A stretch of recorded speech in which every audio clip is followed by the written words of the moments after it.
অপমানিত করেছে এবং উনি নির্বাচনে লড়াই করেছেন। নির্বাচনে ওনাকে জিততে দেননি এই কংগ্রেসীরা, সংসদে প্রবেশ করতে দেননি। উনি বাধ্য হয়ে অপমানে উনি নির্বাচনে লড়া বন্ধ করে দিয়েছিলেন এবং এই সংবিধানকে বারবার ছেড়খানি করা হয়েছে, সেই জওহরলাল নেহরু হোক আর ইন্দিরা গান্ধী হোক। আর তৎসঙ্গে এই কংগ্রেস আর কমিউনিস্টরা, আমরা দেখছি ইদানিং মানে কমিউনিস্টরা বাবা সাহেব আম্বেদকরকে নিয়ে ওনারা কনভেনশন করছেন।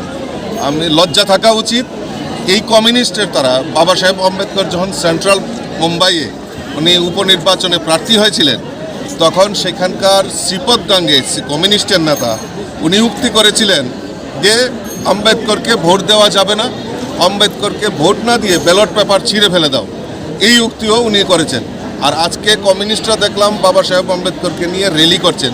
তাদের লজ্জা থাকা উচিত, কারণ তাদের রাজনৈতিক অবস্থান এবং তাদের ব্যক্তিগত কমিউনিস্ট পার্টির যে সংবিধান রয়েছে সেখানে এই সংবিধানকে পাল্টে ডিক্টেটরশিপ চালু করার সেখানে উল্লেখ করা আছে। তো তারা কিভাবে এই সংবিধান নিয়ে বড় বড় কথা বলেন?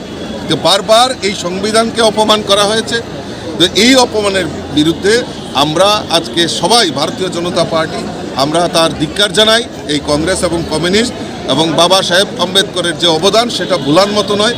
আমাদের দেশের যশস্বী প্রধানমন্ত্রী নরেন্দ্র মোদীজির নেতৃত্বে সরকার সিদ্ধান্ত নিয়েছে, মোদীজি সিদ্ধান্ত নিয়েছেন উনার যে 5টি জায়গায় উনার জন্মভূমি, কর্মভূমি, সেই ভূমিগুলিকে 5টি জায়গাকে তীর্থস্থান হিসাবে সেখানে মোদীজি সেখানে কাজ করছেন।